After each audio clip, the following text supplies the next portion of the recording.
greetings to all who have joined us today for this discussion on the role of the media in contributing to peace on the Korean Peninsula. Throughout my career as a journalist with the BBC, the threat of nuclear war in Korea was a recurring topic in news and current affairs programs. We followed the twists and turns as leaders and governments changed in North and South Korea. We covered glimmers of hope and disappointment when peace initiatives failed. While major political players seemed to have no clear solutions that would lead to sustainable peace in Northeast Asia, the Universal Peace Federation has made remarkable progress in reaching out to both sides engaged in this long-running tension. And I am now honored to be joined by distinguished speakers who know the whole process from inside. So I won't waste any more time, and I would like to introduce first Mr. Tom McDevitt, Chairman of Washington Times USA. Mr. McDevitt is Chairman of the Washington Times. He has served in a number of leadership roles since joining the Times in 1994, including Business Director of the Washington Times National Weekly, General Manager of the magazine division, Marketing Director, Vice President, and CEO, former Senior Vice President, Marketing Communications. I mean, there's a lot to say, but he's also has been with a foundation which was founded by President George Bush. He also serves as Chairman of UPF USA. So welcome, Tom. We look forward to hearing your remarks. Thank you. Thank you very, very much, Rita. It's great to see you, and a special honor to join such an accomplished panel of media experts, and I might say longtime friends from Europe and Japan. Dr. Otsuka, Jacques Marion, Peter Zor, and Humphrey, Hawksley, and others. We were together in Albania, in Korea, Japan, and so many places. It's one thing that I really appreciate about the work that we are all involved in through UPF and our media work as well, is the amazing, valuable network of colleagues and friends that we have developed over the decades. And it's in the tens of thousands of professionals in every country in the world that care deeply about making a difference and making an impact on a peaceful world. Well, we're focused today, ladies and gentlemen, on what role media should play to bring about a peaceful reunification of the Korean Peninsula and create a foundation for a unified world. It's becoming more clear each week that the situation on the Korean Peninsula, especially in light of the aggressive global intentions of China, is a doorway that can open a great new era of peace and prosperity, or it can plunge the world into a very dark and dangerous future. Our era is overcome with multidimensional critical challenges. The COVID-19 pandemic in your countries, in Europe, in Japan, and in my country of the United States has wreaked havoc and suffering throughout the world. Social norms have been disrupted. And as you all know, there's other critical economic challenges facing every nation, geopolitical threats, and massive shifts from the Atlantic-dominated civilization to a more Pacific-centered civilization in the world. It's truly a disruption.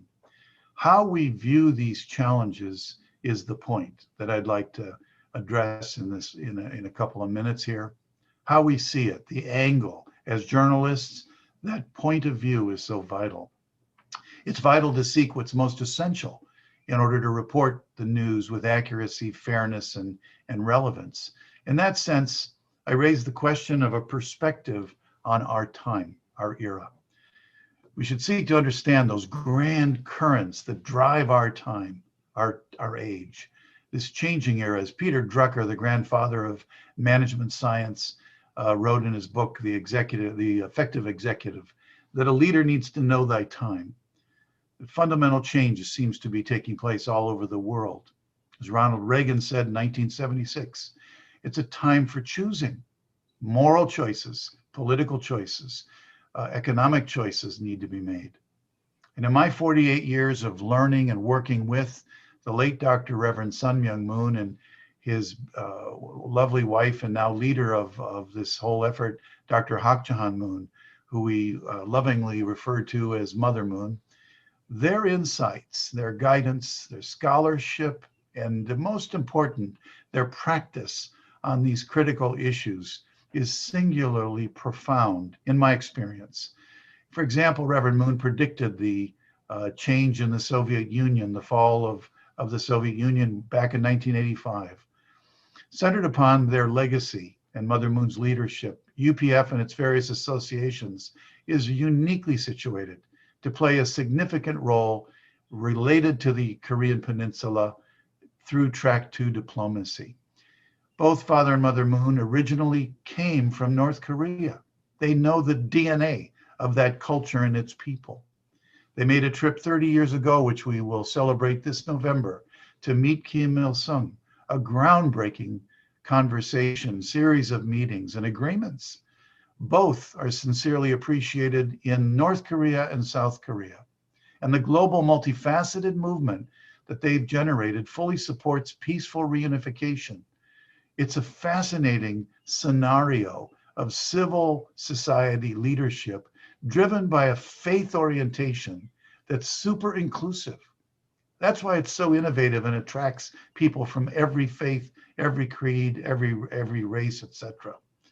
And we see in the two Koreas such different outcomes, economically, politically, socially, but yet it's a people that just after 70 years have been separated with the same culture, the same history, the same language. There's potential there.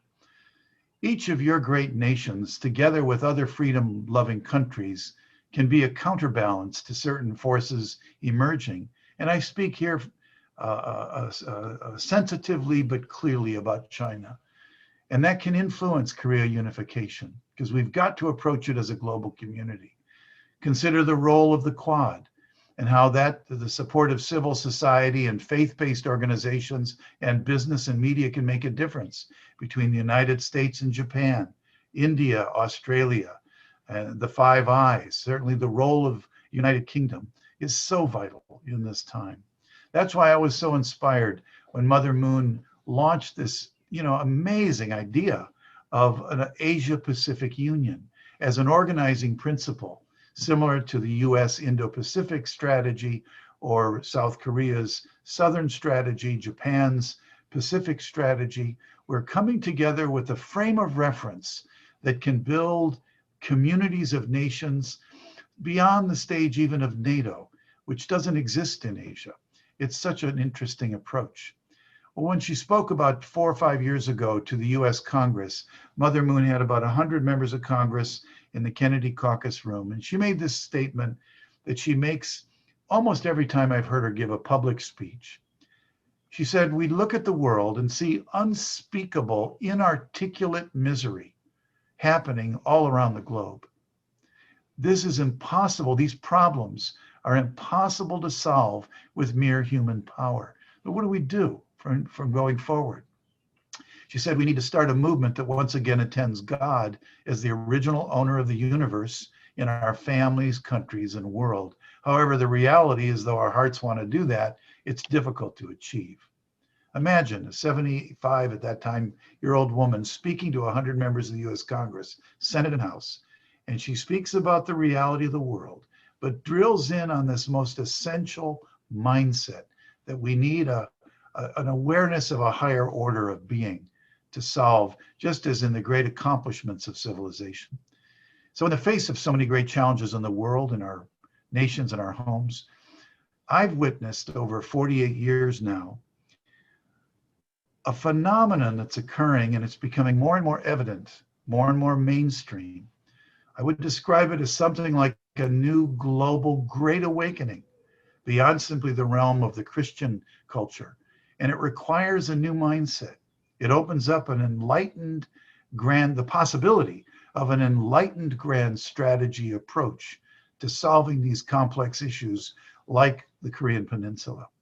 I like what Os Guinness, the famous historian and philosopher from your part of the world, likes to say, the great-great-great-grandson of the famous brewer from Dublin. He said in one of his recent books that contrast is the mother of clarity.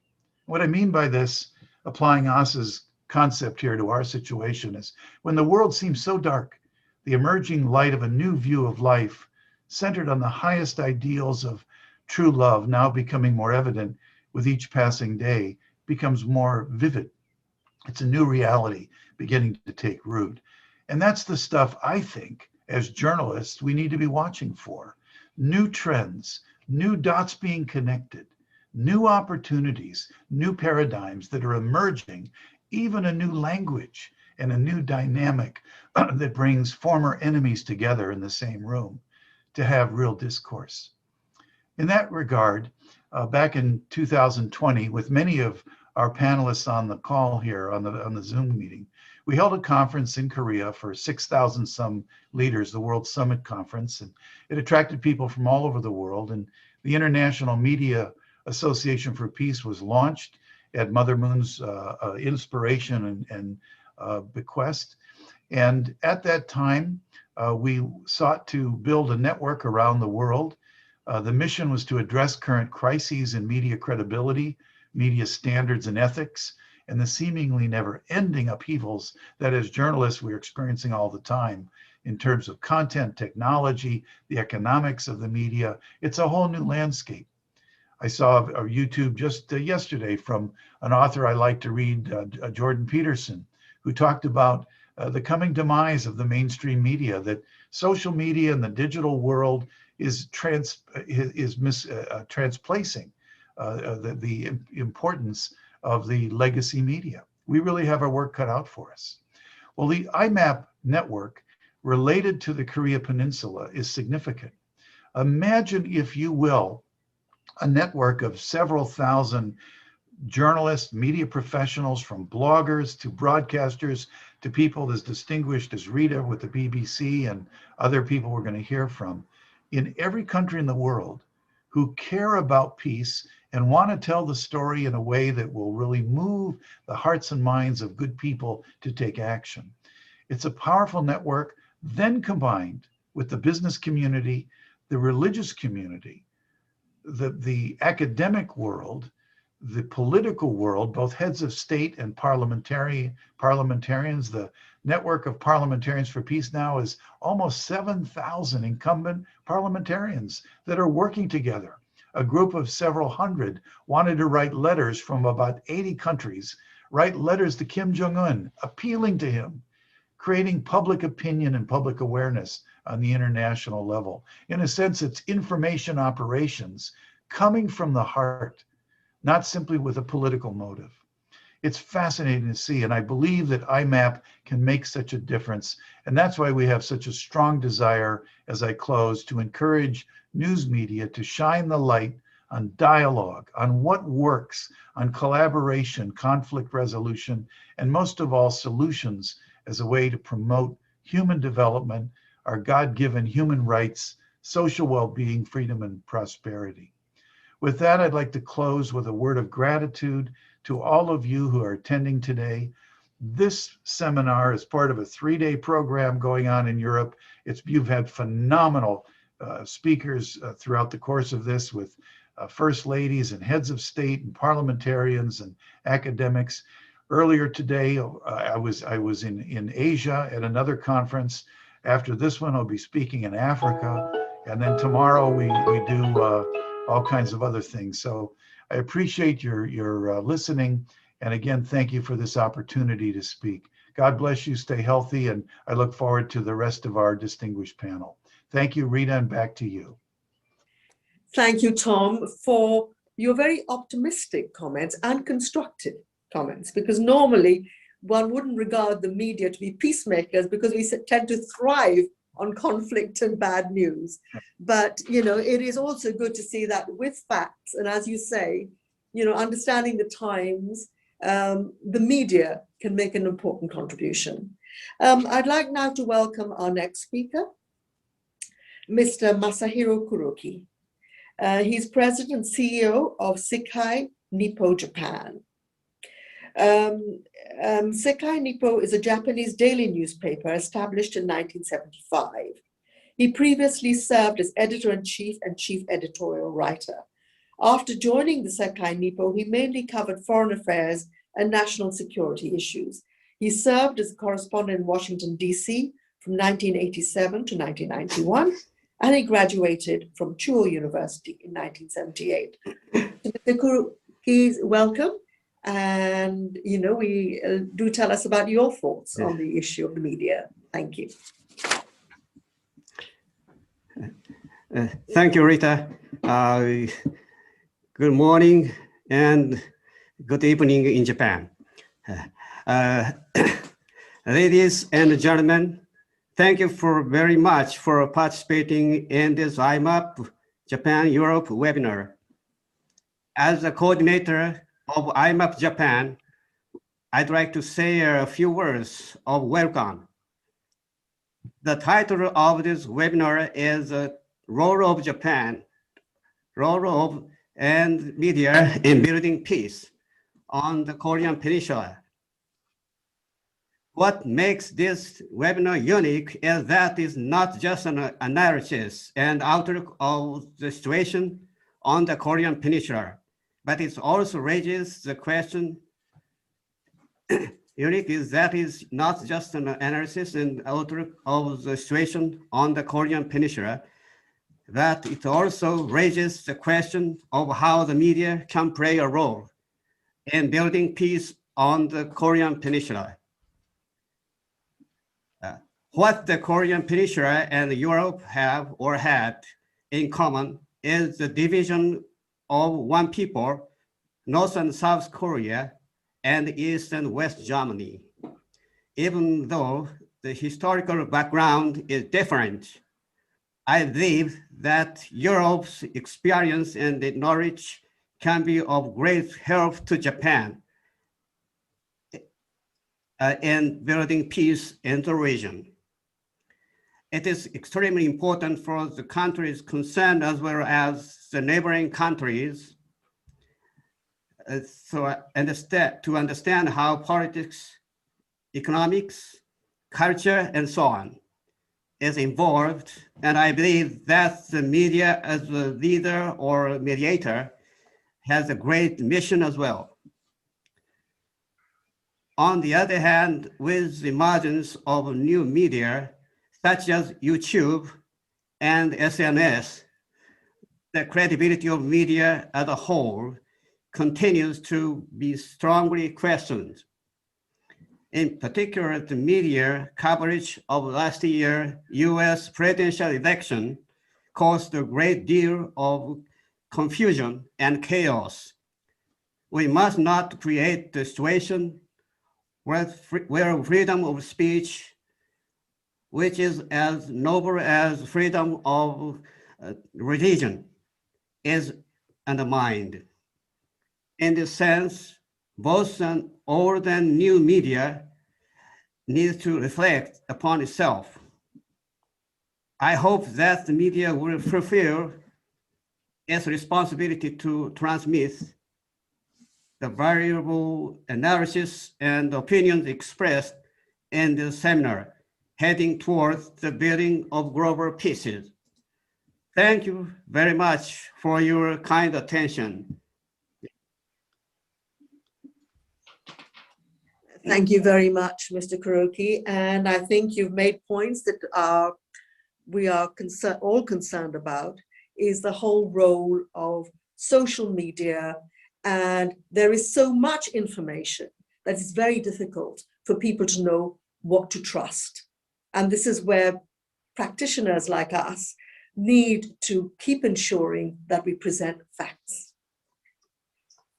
Now I'd like to move on to our next speaker, Professor Toshio Miyatsuka, who is president of the Korea Institute Japan.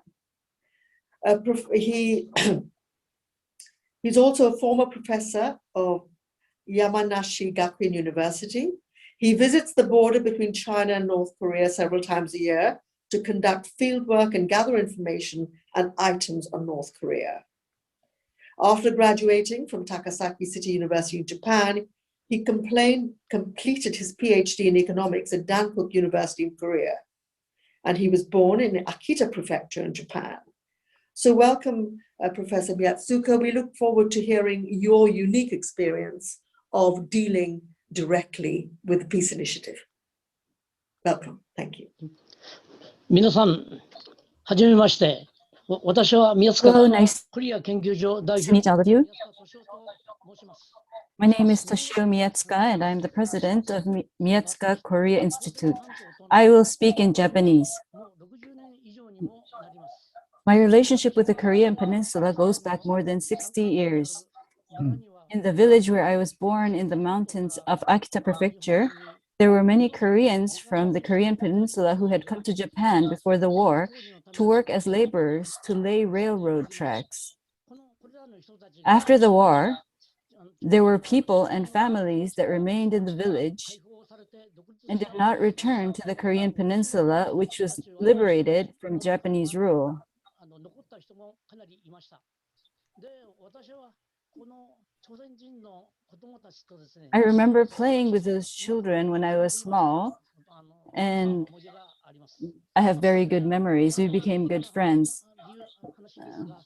Later, this is a very personal story, but later, when I was in the 6th grade of elementary school, I was adopted my uncle in Hokkaido. In Hokkaido, before the war, there were many Korean workers with their families in various places in Hokkaido, working in coal mines, facilities to lay railroad tracks, and munitions factories. In Shimokawa-cho, Hokkaido, where I was adopted, there was a copper mine where many Korean workers were employed. There were also Korean workers who laid and repaired the tracks of the Nairo line. The Nairo line was running through the town, and they laid the railroad tracks and repaired the tracks as well. So up to now, I had a lot of relationship with the Koreans.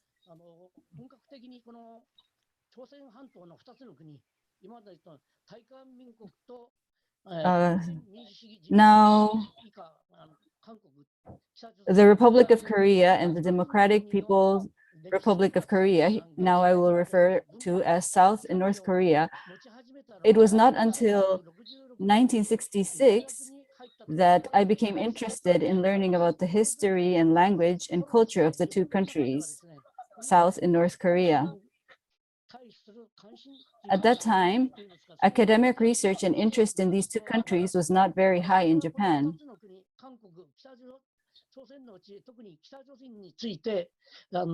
I joined the Japan DPRK Society, an organization that aims to promote friendship and goodwill between Japan and North Korea, to learn more about North Korea.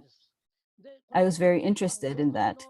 And there, I had the chance to see various types of magazines and books and pamphlets and promotional pamphlets written Japanese that were sent from North Korea to the Society's office.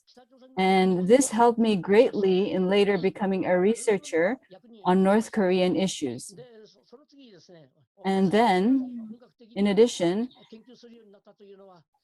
I started my studies more intensely in 1973 when I went to the graduate school of Dankuk University in South Korea.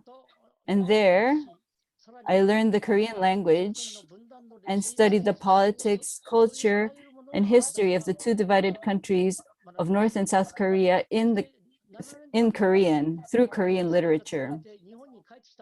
After 7 years of studying abroad, I came back to Japan to teach at a university, but the university did not have a course on South and North Korea. There were not many universities that taught about this. So in my university, they didn't have this kind of course either. So I did my research on South and North Korean issues while I was not teaching at the university. So I used to call this underground work. So I decided that I would study about North Korea, and what I used to research was books and newspapers published in these countries, in Korea and North Korea, South and North Korea. And also I subscribed to Sekai Nippo and World Daily News, two Japanese newspapers, and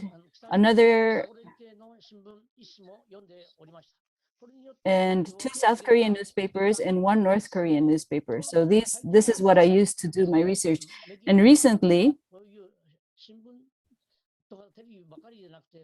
not only TV and newspapers, but also through the internet, I have been collecting material. And even though the television and newspapers report the same facts, the television is much quicker. The news you receive from the TV is quick, and the newspapers are printed and delivered to the readers. So there is a time difference. You know, one is fast and one is slow. There's a time difference, but it is said a picture is worth 1,000 words. Even though it is said a picture is worth 1,000 words, the various images of North Korea on TV give a strong impression to the viewers, but sometimes it is difficult to understand just by looking at them. On the other hand, newspapers and other printed media teach us to understand printed text and what it means. The internet, on the other hand, is much faster and can be more effective than newspapers and television, but because the internet news is not checked by a third party, facts and misinformation are mixed and mingled, and in some cases, it can be full of fake news. It is often said that the journalist's script of verifying the facts behind the facts works in newspapers and television. But in reality, there are irresponsible drivel articles and videos.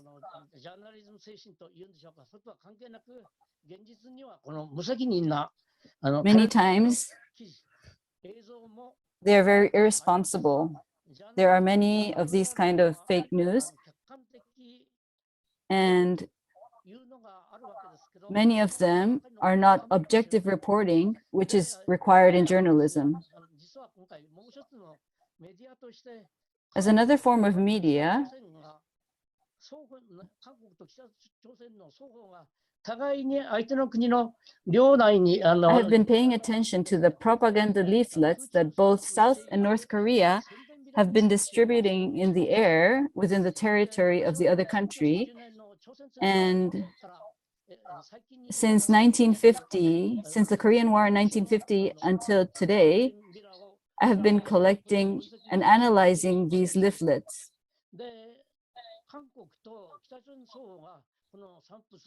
These leaflets distributed by both South and North Korea are part of the information and propaganda warfare.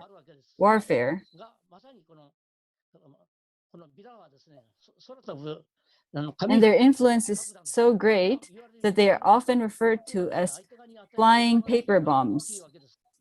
They have a great influence. In South Korea, human rights groups, such as those by North Korean defectors, have been sending a large number of leaflets and other propaganda materials to the north using large balloons and ocean currents. This is not only leaflets, but sometimes it's instant noodles, and sometimes even money is sent in this. And naturally, North Korea reacted to this. And in June of last year, in the name of Kim Yo-jong, the sister of Kim Jong-un, the chairman of the Workers' Party of Korea, and who is said to be the de facto number 2 in power, forcefully demanded that the distribution of the leaflets be stopped and strictly controlled, threatening that it would not hesitate to take military action if needed. And in response to that, South Korean President Moon Jae-in, under the name of protecting the safety of the residents of north-south border, which is not really a reason, immediately began banning the leaflet distribution, and in December enacted the anti-North Korean leaflet law. However, today, the news in Korea recently, from April 25th to 29th, from Korea, the leaflets were sent from South Korea to North Korea. This is the news that came out recently. And so leaflets were sent from Korea to North Korea. And what is important is that North Korea is very closed and is under an ultra-dictatorial regime. So obtaining information from outside is very rare. These leaflets are very important means for them to obtain news from outside. It's critical to them. So the US under the Biden administration, which attaches great importance to human rights issues, held a bipartisan hearing and strongly condemned this measure by the South Korean side. In order to achieve peace on the Korean Peninsula, the unification of North and South Korea, more than anything, North Korea must join the treaty on the prohibition of nuclear weapons, which was approved by the United Nations in January of this year, and declare to the world that it will abolish its nuclear weapons. It has to appeal to the world that it will be a stable country. And at the same time, the media must appeal to the North Korean government and the North Korean people about the necessity of nuclear abolition. So in this sense, in addition to newspapers, television, and the internet, I believe that these air-distributed leaflets will also play a significant role. I would like to introduce these leaflets. This is one that was passed out during the Korean War. This was in the back. There is the explanation written in the back in Korean. And this one also was one that was distributed by the UN forces during the Korean War. So there are about 3 billion leaflets. It is said that there are about 3 billion leaflets that have been passed out.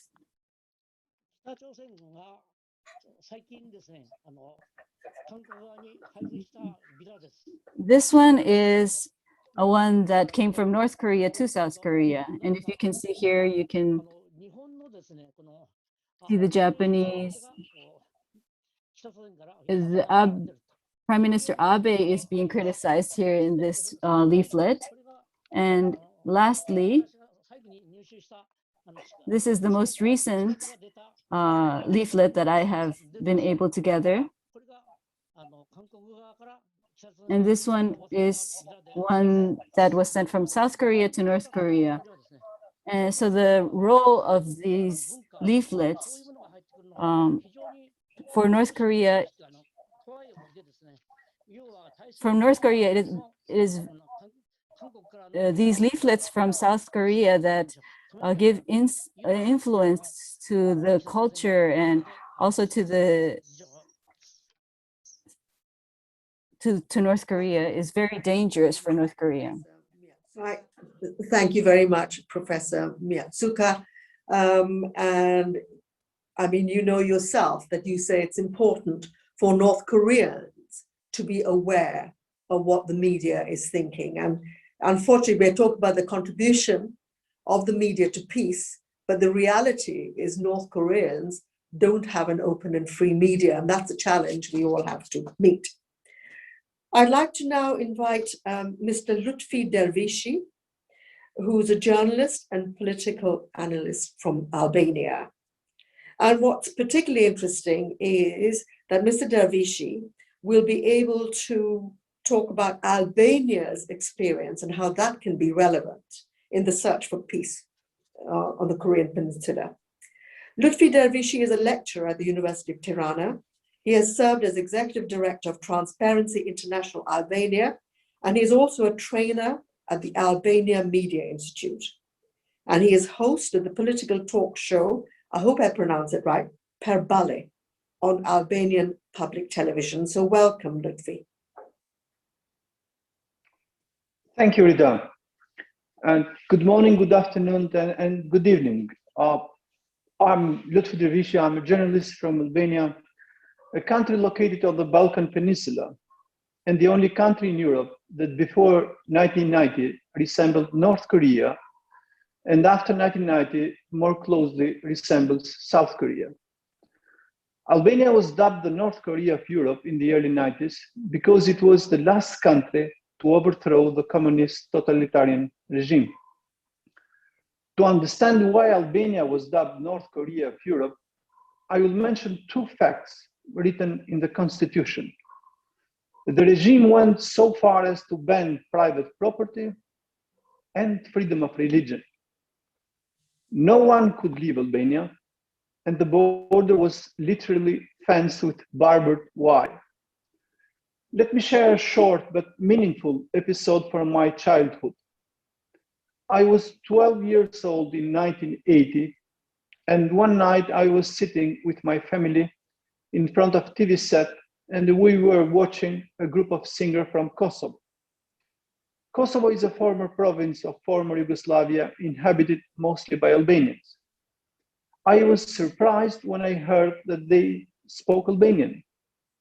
My father said, "Don't you know they are Albanians?" I did not know because no one told me. Nothing was written in the history books I was learning in the school. Nothing was written in the media or mentioned in the media. I did not know that we were one nation sharing the same language and history. I lived in a country where propaganda stifled the truth, in a country where journalism was 100% equal to propaganda. The truth is the first victim. The fatherland was equal to the party in power. The truth, which I did not know, was that in the north of the country, there were Albanians living in Kosovo. And today Kosovo has been declared independent country, and over 100 countries recognized it as such. From the region where I live, we have the term Balkanization, meaning war and conflict.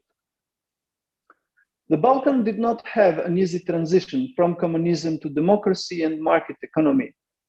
The breakup of the former Yugoslavia in the early 90s was accompanied by 4 bloody wars. From bloody conflicts that started 30 years ago, we now have frozen conflicts. The difference is that today the whole region aspires to join the European Union, and people have left the conflict in the past. People can freely move in the region without visas, with few exceptions, and talk more about tourism and cooperation than about conflicts. But despite this new reality, it is difficult to forget the phrase media war was born in the Balkans. Paraphrasing the saying of Prussian General Clausewitz, war is continuation of politics with other means. If I'm not mistaken, Mark Thompson coined the term, war is a continuation of TV news with other means. This is what the media can do when it is used as an instrument of the regimes in power. And we accept today that the media role during the wars in former Yugoslavia was a very bad one, to say the least. In the Balkans today, there is a reflection on media war and its consequences. Today, more and more time is spent talking about the hate speech and the role of the hate speech and the talk about the post-conflict journalism. The advent of the internet and the social networks have increased the challenges for the media because the war now has moved from traditional media to online sphere. Here we have a paradox. The media on one hand is driving force for democratization and reconciliation. And on the other hand, when you read online comments, it seems that the war in the Balkans is not over yet. This war is not fought on the grounds of facts, but on opinions.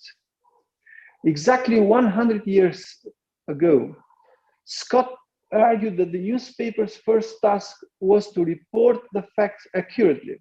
He wrote, "Opinions are free and facts are sacred." Unfortunately, it seems that today opinions are sacred and facts are free. Another lesson we have learned from reporting on neighboring countries is that journalism needs to take a constructive approach, say the truth, but minimize the harm. Negotiation and reconciliations are key words for diplomacy, but journalism also can report more on these topics. The media today has the hardest job. The public is overwhelmed with information, but it's very difficult to discern the truth. There is a lot of content, but a little context. Conspiracy theories, fake news, hate speech, disinformation, malinformation, and misinformation have made the work of the media more challenging. Today in Albania and in the Balkans, we have seen the great damage caused by circulation of conspiracy theories and fake news on social networks. Allow me to tell a short story about the effects of fake news. A year and a half ago, Albania was hit by a powerful earthquake that took many lives and caused a lot of damage. In the hours after the fatal blow, a fake breaking news was published in an online media, according to which tonight at 23, there will be another earthquake. Immediately, almost all the residents of the capitals where I live took their cars and tried to leave. Direction, other cities, total chaos. I'm horrified when I think of the effects of fake news on the Korean Peninsula, one of the most militarized areas in the world. I started this short presentation by saying that Albania has made the transition from the model of North Korea to the model of South Korea. It has not been easy. The transition has gone through trauma. But today we have a market economy, we have a democratic pluralism, we have free media, and the institutions that guarantees the democratic life in the country. Journalism has finally shifted from propaganda journalism to free media. For me, during these 30 years, the country has changed a lot. The journalism has changed. But for my children, who are now in their 20s, the country is not changing much and fast. And traditional journalism is not the main source where my children search for the news. This is the challenge facing the media today, to become a reliable source of information and to deal with misinformations, to be a filter between reality and perceived reality, and of course, to play a constructive role in time of crisis and conflicts. Thank you so much. Well, that was really impressive, thank you. And it's given us a lot to think about, especially what we do and how the media can deal with the challenge of misinformation and fake media. And it's also been, I think, good news for everybody to know that what happened in Albania could be something for the Koreans to look at, especially North Korea, if there's reunification. There are a lot of questions coming up, and they're very good, but I will save them to the end, if that's all right. I would now like to invite Humphrey Hawksley to speak. And Humphrey Hawksley is author, commentator, and broadcaster, long-standing BBC foreign correspondent. And his recent book, Asian Waters, examined the points of conflict in Northeast Asia, as well as the South China Sea.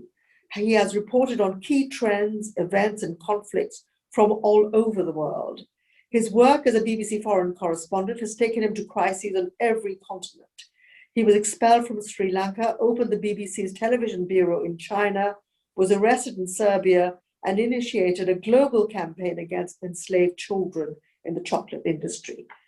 So Humphrey, tell us more about your career perspective. Thank you. Thank you, Rita. And it's very good to work with you again, Tom McDevitt. And what a fascinating story about Albania and the Balkans, where I've worked, and this critical topic of the Korean Peninsula, which will affect world peace and stability generally. Now, I have to admit that my natural instinct was to resist the title, as Rita alluded to, about the role of the media in contributing to peace. My DNA as a reporter screamed that media doesn't like peace. We're attracted to war. When there's peace, we pack up and go home. We chase ambulances and bad news. And as if the media were a single entity, which it is even less now, and it's been discussed by some of the panelists here. I mean, when I started out, opinion and news was separated. We were taught that, but now there are the blogs, the social media, and so on. But the question forced me to think harder, and it does deserve an answer. So I began with a thought.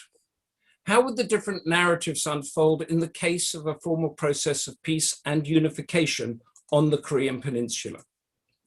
Now, the world is viewed differently from the offices of China's hawkish Global Times, as opposed to America's Washington Times.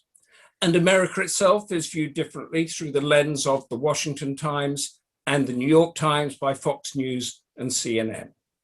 So as a reporter on the Korean Peninsula or anywhere, I could be witnessing, say, a car accident with colleagues from all those organizations, and we would be sending back stories describing, say, how 2 people died aged 65 and 30 in a car crash.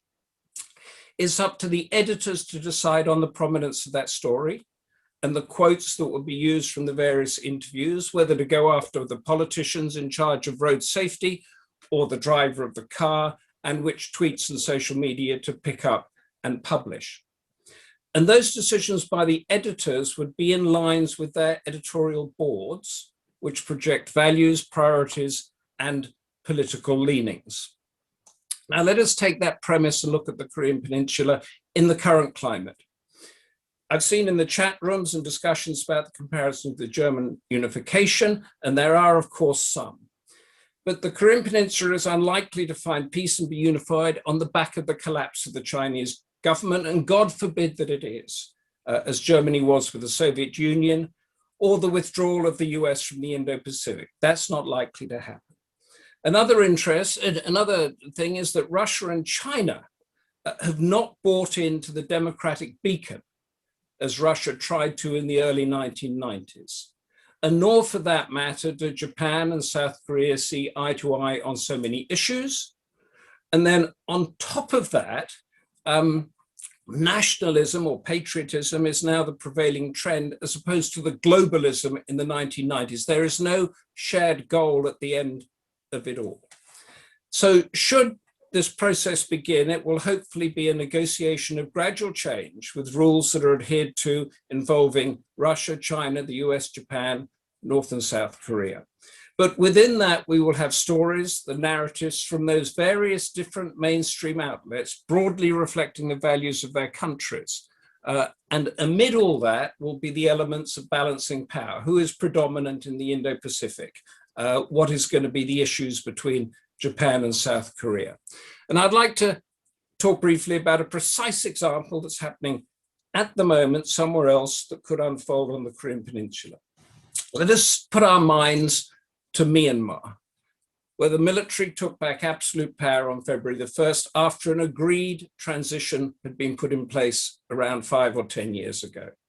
The military has convinced itself that it is, or they, the soldiers, are the guardian of the nations. They enrich themselves with mafia-like businesses, networks of unaccountability and corruption at the expense of the 54 million people who live there. Why on earth should they give all that up? What about their pensions? What about their status? And as the enemy of democracy gets closer, what about their accountability for atrocities of crimes against humanity that they might have committed? Why risk all that to end up in a war crimes cell in The Hague? Now, there's pretty much a similar situation in North Korea. What will happen, whatever's been agreed on paper, what will happen when the global public learns about details of the prison camps? Whatever they really are, they will inevitably be compared to the Holocaust and human rights abuses that will carry echoes of genocide. Get back to the question, what is the media's role in that? Do they play it down in order to keep Russia and China on board in this North Korea, on this complex peace thing that's in place, or do they report it and risk moving back into conflict? And just to finish, I'd like to talk about China itself that Tom McDevitt mentioned right at the beginning, because it is a big issue. Now, 5 or 6 years ago, I was sitting here in this study here in London, and I was told that Britain was in a golden era with China, that we were like this. They were going to build our power stations and our railway systems and all the rest of it. I'm now told that China is a hostile, autocratic, Marxist-Leninist state that runs Nazi-like concentration camps, whose jackboot has landed in the once free Hong Kong and whose warships are taking over oceans needed for trade. Now, most of us in this panel here, on the panel and in the audience, will know the complexities and nuances in that, but the general public, those who go to the ballot box, probably don't. Nothing has changed in Britain or in China except the narratives propelled by the respective governments that has been led mostly by Beijing and Washington.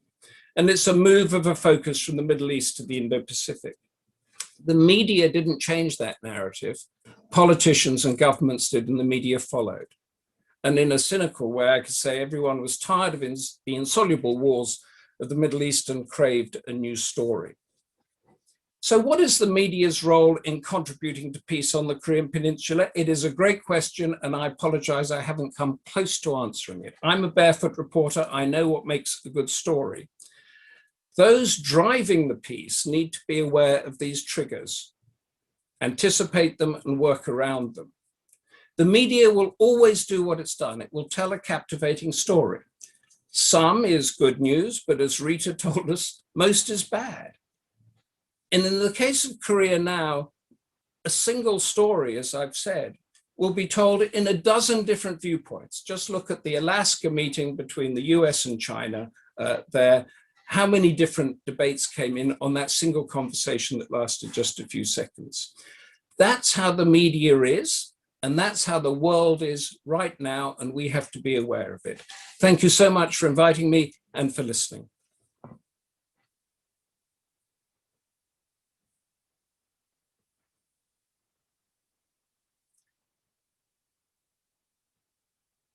Rita, are you muted? I'm muting, thank you. Yeah, because the cat was trying to get into the show. Just wanted to say that, you've been very realistic and, talked about the media's role. We've had some very good questions, so I'll, present those to the panelists, see how many we can get. One question is from William Carey. What lessons can be learned from German unification? German unification could only occur when the Soviet Union collapsed. Until China collapses, the Koreas will never be united. China won't allow it. That's pretty tough. Shall I ask all? I'll ask you and maybe the other speakers to say something as well. So Humphrey, do you have any thoughts on that? Oh, well, I think yes, I think China's not going to collapse. The US isn't going to collapse. So you're in a completely different situation. So I think I could throw the question to Tom, actually, is that how do his values mesh with the values of the global times? And is there any way whatsoever that you could tell the same story? I don't think you probably could. But if you can't do that, then you're going to have 1.4 billion people in China believing one thing and the West believing the other. Okay, so Tom, we throw the question to you. Have you any thoughts? So what lessons can we learn from German unification? It could only occur when the Soviet Union collapsed. Until China collapses, the Koreas will never be united. China won't allow it. And you did say in your comments that China actually holds the key. It can do good or can be destructive. Certainly agree with that. Thank you, Rita, and Humphrey as well. And thanks for all the presentations have been fantastic. This is a great gathering. I think that the key issue related to China is the question of transformation and what are the potentials within China for change over a period of time. There certainly are the human rights issues, the oppression of media, of free speech, of the practice of faith. Those are impulses that are based on universal values. In my view, they can't be sustained, just like the Soviet Union couldn't be sustained because it was predicated upon a point of view that simply wasn't grounded in natural law, if you will, or human nature. So I suspect over the course of a generation, China will change, as it has over the past 50, 60 years. I think global opinion is rising. There is an awareness of the aggressiveness of China. It's debt trapping, for example. If you look at the news stories over just the past 5, 6, 7 years, at least from my perspective, not only at the Washington Times, but in terms of US media and global media, the issues are out there, the cyber issues, the intellectual property theft, etc. And more governments are taking positions about that. I don't think it's simply a shift of perception, a shift of focus of stories from the Middle East to Asia.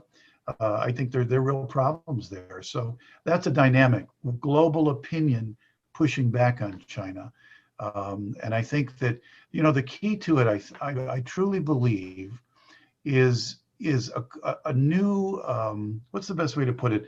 The emergence of new coalitions based upon universal values that are carefully and clearly articulated, and a multidimensional effort to create a new cultural model. I think that's what's happening, and it's now nascent. It's beginning. It's somewhat embryonic, but the trends are beginning to shine through, and that's why I do what I do. And that I see so much promise when you've got dozens and dozens of heads of state that are coming together to work with this effort around peace.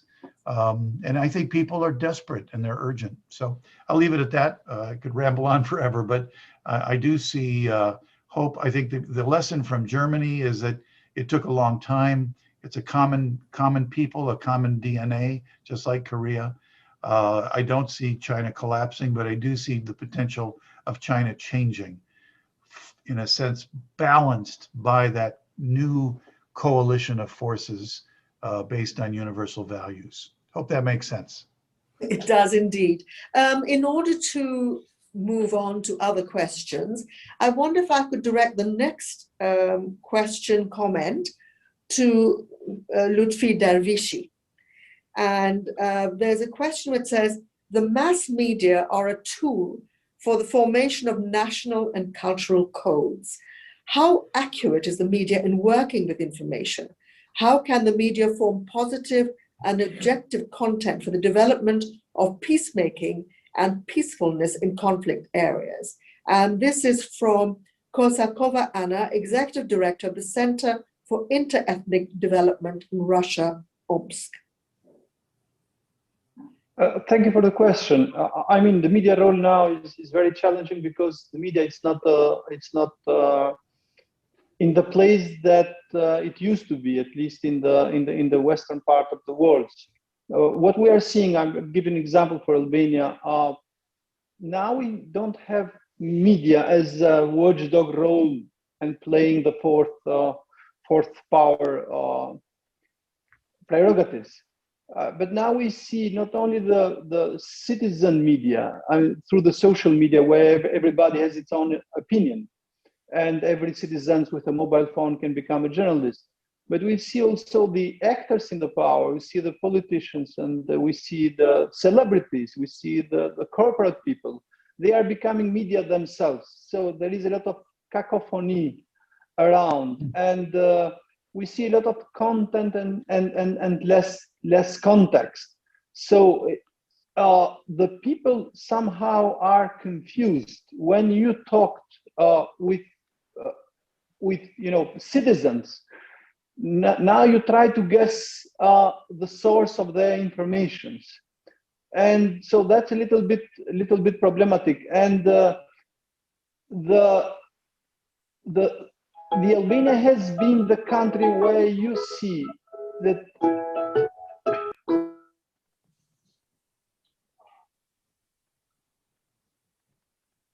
or did I see that Mr. McDevitt wanted to say something?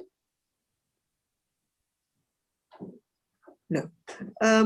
So Mr. Dervishi, do continue.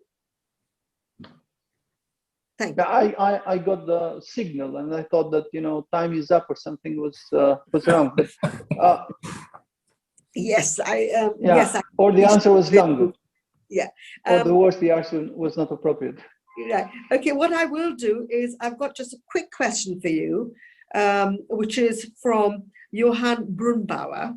And if you could give a brief answer. Mr. Dervishi, thank you for your constructive remarks. How do you think European media can help in the Asian and especially in the Korean situation? I think you may have already covered it, but maybe very, very briefly. I mean, by promoting more constructive journalism. That's one short answer. I repeat, I mean, saying the truth but minimize the harm, seeing the other side more. That's what I can say. Debunking the fake news, fighting the misinformation. So that's are the lessons that can be drawn by European media. That's excellent, helpful. I don't know if Professor Miyatsuka is around and would like to answer a question. Maybe he would like to say something about, there are two questions here. How can the serious media help to get true information to the young people in North Korea? And there's something from Nick for Mr. Miyatsuka saying, South Korean leaflets obviously irritate North Korean leaders. Is there any evidence that grassroots average people are being influenced by these leaflets, which are being dropped into North Korea? The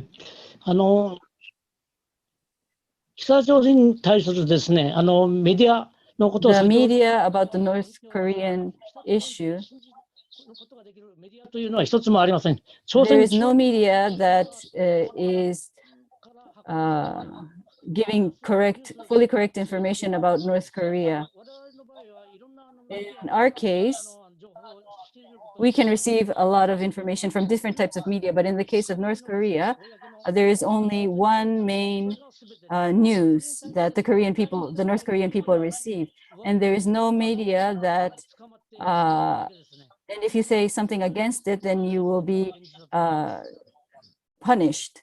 And that is the reality of North Korea. Thank you very much. Now I've got two questions, and I will perhaps direct them again to Tom McDevitt and Lutfi Dervishi. There's one from Nick saying, I'm of course going to side with our side of the story. I also know there are ulterior motives behind public information. How do we know we are not being manipulated by ideological or other concerns? Where do we find the proper perspective not to be used by false truths or semi-truths? So first of all, Tom, do you have anything to say on this? Well, the image that comes to mind, Rita, is the way we manage our food intake. Obviously, to maintain health, you want to eat a good diet. So I think it's valuable for us in the media to promote and encourage the consumers of content that's generated to be discerning, to be selective, and to be conscious or aware of what you're reading. I see a big trend in business literature, for example, of a huge problem that faces people on every level of management and in companies of being distracted by social media. Young people, especially elementary school kids that are completely locked in, as well as others, to social media and being addicted. The reason I'm bringing that up is that there's a conscious way to deal with that by creating traction and being able to focus. Paying attention for executives these days is absolutely the most critical skill. That's an example of using your own sense of discernment as to what you're looking at, what you're reading, and to use critical thinking about what you read and take in. I think that's a step in the right direction, to be mindful of and not simply mindlessly addicted to the latest shining object. That's my take on it. Well, we're getting a lot of questions on social media. I just wondered if Lutfi or Humphrey would like to say anything more on the same point. I mean, my view is, yes, that there is this social media, but it's still the mainstream media that drives the debate. And it's what they pick up from social media that's important. So I think at the editorial floor of that, you look at the tweet, or you look at the stuff, the conspiracy theories that come up, the storming of the Capitol building is one of them. And should you run that, or should you not? And that is a question that is constantly being debated. But we tend to sort of put the responsibility on this randomness of social media, but actually it's that being picked up by CNN or BBC or something, and then repeating that narrative that drives the action that comes from it. Mr. Dervishi, anything you want to say? Well, I fully agree with Tom McDevitt and Nicholas, what they said, but personal experience, if I may share, I try to navigate through the social media and to make friends or follow the people with whom I disagree, in order not to be in a trap of a bubble where I always read what I like to read. And the key word for the society now is media literacy. Mm-hmm. How to educate, especially the young generation, how they will get the information. And yes, I do agree. The traditional media, mainstream media, is still the main actor, but it's not without its own mistakes, and it's not filtering the information the way it should be. There's a question from Keith Beth on the news versus traditional media, new media and traditional media. And he says there is, as you've already discussed, there is now a marked differential between traditional media source of information and new electronic and digital forms from which most young people get their knowledge. Will this have a marked effect on the new generation in their approach to world events? Who would like to say this? Well, I mean, if we look again at Myanmar and sort of bring it up, and you can see how the younger generation understands the workings of the technology of social media, the platforms to put it on, how to put their signs in sort of witty English so that it gets, they're very knowledgeable about that. And we can see, if we watch Myanmar, we can possibly see how that might or might not play out on the Korean Peninsula. Right. Then there's some questions. One is, which media with news about the DPRK do you trust? In the last few years, many news agencies have published fake news about DPRK, but when it became apparent that the information was fake, we saw no denials. Therefore, we often see a distorted picture of North Korea. I wonder if this is one that Professor Miyatsuka might like to answer. 韓国のムン・ジェイン大統領はですね、今までの President Moon Jae-in from South Korea is quite different from the past presidents, and he is very friendly towards North Korea. And President Moon Jae-in, he prohibited sending the leaflets to North Korea, and for North Korea, this is something very good for them. They are very grateful to South Korea for that. And just as I said, these leaflets act like as a flying bomb for North Korea. So, thank you. Now there's a question here, which I think would be. Rita, can I? Of course, Tom. Yes. Oh. Yes, Tom. Rita, could I make a comment about the Korea situation? Yes. Yeah. To follow up on Dr. Miyatsuka, I think an interesting phenomenon that's occurred just recently in the last couple of weeks is the elections that occurred in the major cities of Seoul and Busan, where the People's Party, the more conservative party, won in significant margins. And I'm told, I'm looking into this, I don't have the statistics, but I'm told that the Generation Z, the younger generation, really lost confidence in President Moon Jae-in's capacity on the COVID-19 and on other matters. I think we have a presidential election coming up in 2022 in South Korea, and I would not be surprised if a shift occurs in terms of this issue of addressing human rights and allowing leaflets to flow, etc., along with aid and other things. But I think that's an interesting phenomenon that's occurred in South Korea just recently. Well, thank you. Now there's a question, I think, which seems like quite a good one to round off this discussion from Gudrun Hassinen. She says, the question always seems to be, what is truth? How do you convince more journalists that digging up dirt may not be the only truth to look out for, or that the media has the role of empowering people towards peace, not conflict, as McDevitt said? Humphrey, what's your thought on this? That, you know, we shouldn't just be digging up dirt as the media. Well, I don't think we do just dig up dirt, but I think that our natural instinct is to go towards the man biting the dog as opposed to the dog biting the man. So there are thousands of planes in the sky at the moment, and we're not reporting on any of them, but if one goes down, we will. So I think we know that we know that the pitfalls of unification, we know what's going to be discovered.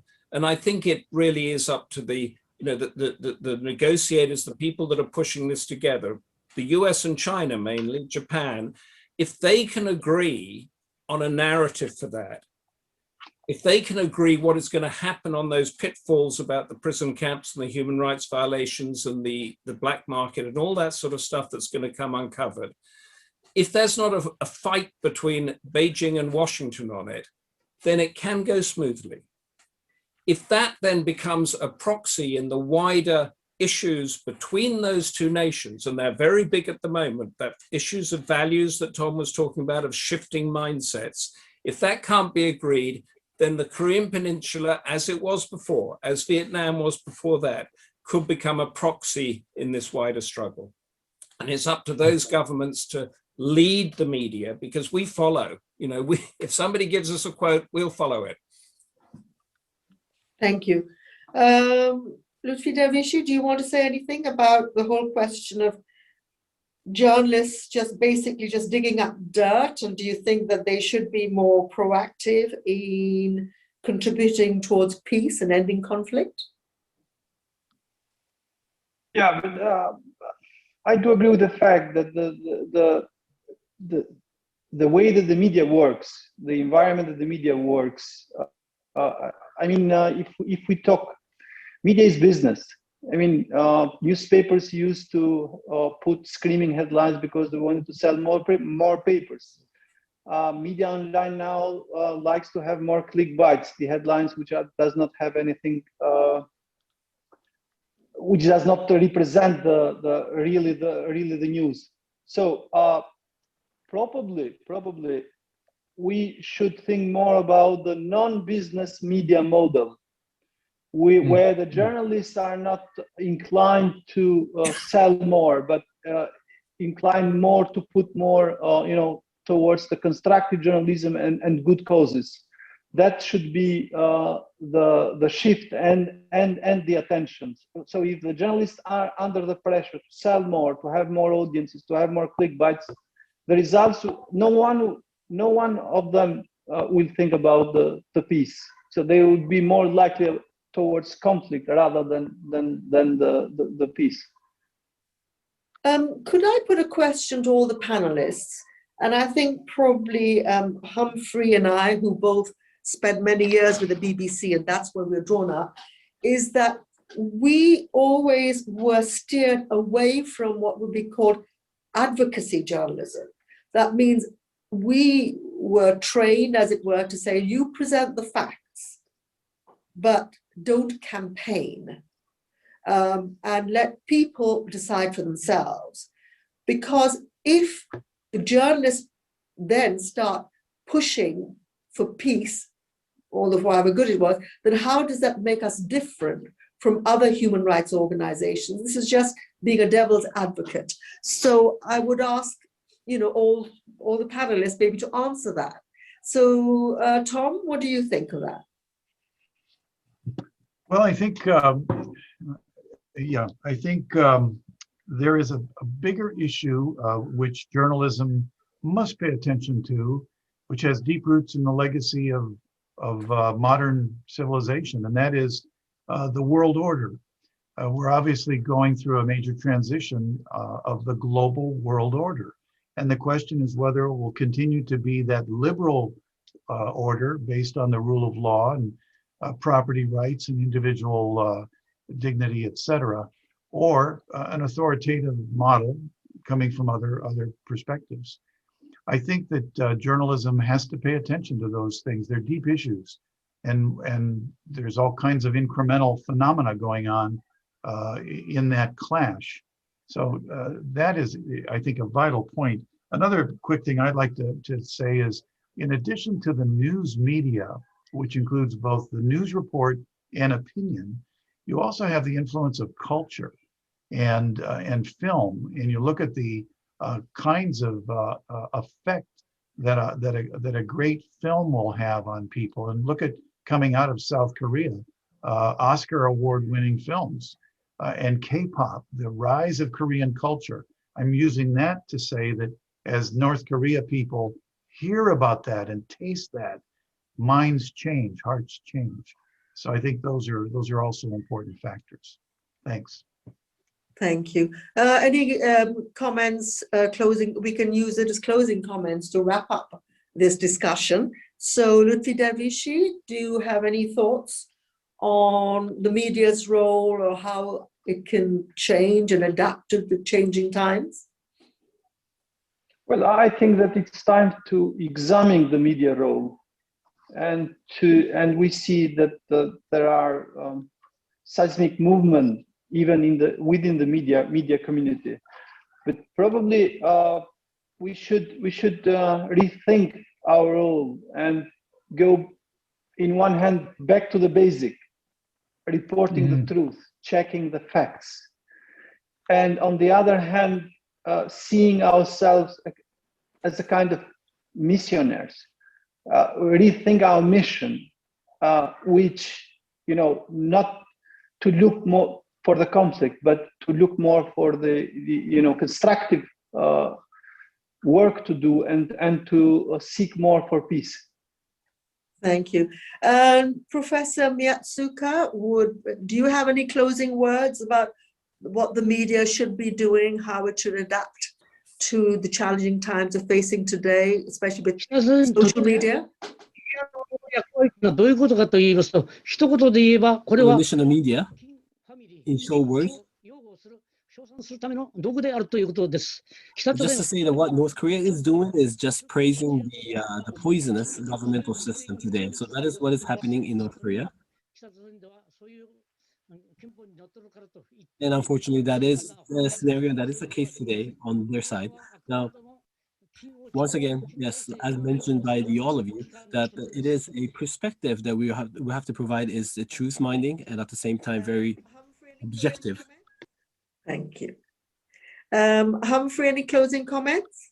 Yes, I go back to what Tom said, and I'm right with him on that, the world order and where that's going to go. And I'm just wondering if it's possible for the Global Times and the Washington Times to write a joint editorial that would look at the future of the Korean Peninsula and the world order. And if that is possible, then I think that, because you mentioned, Rita, about advocacy journalism, every media outlet, certainly newspapers, has an editorial line and an op-ed page. Is that an achievable goal?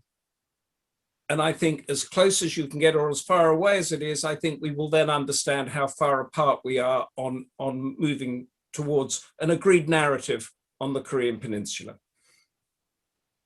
Thank you. Just want to now, I think we've reached the end of our allocated time.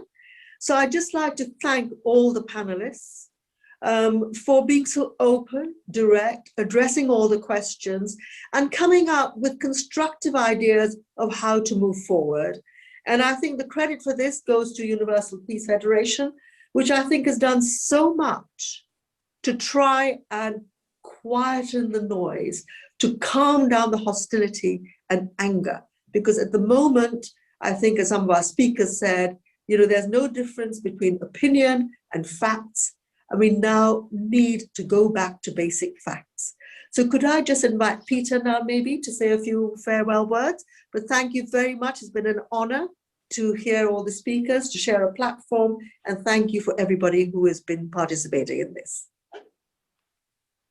Thank you, Rita. Thanks to all the panelists, and please stay tuned. We will have more conferences, more webinars of the IMAP, International Media Association for Peace, and bring in other journalists, but you are like the core veterans. So stay tuned, and we will put this online, and we will enrich many people with your expertise. Thank you, and have a wonderful day or night. Thank you. Thank you. Thank you. Thank you, bye. Thank you, Peter. Thank you. Bye-bye, everybody. Thank you, Rita. Thank you all, bye. Let's have our next conference in Pyongyang. Absolutely. That's something to aim for. Thank you. Thanks, Tom. Look forward to seeing you. Great to see everyone. Cheers. Thank you. Thank you, everybody.